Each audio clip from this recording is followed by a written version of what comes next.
Senior citizen found deceased in St. Thomas. Hi again and welcome. This is Links 007 TV News Report, and we'll be right back with the full details to come. Welcome to Links 007 TV News Report, providing you with the best in local and international news updates.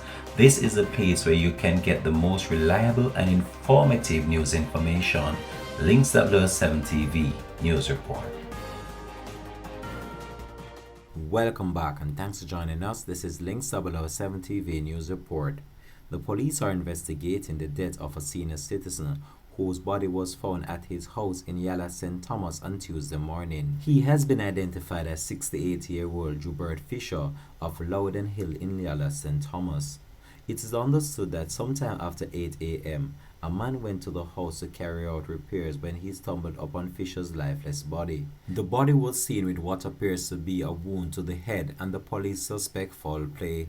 The police were summoned and the body removed to the morgue pending post-mortem examination.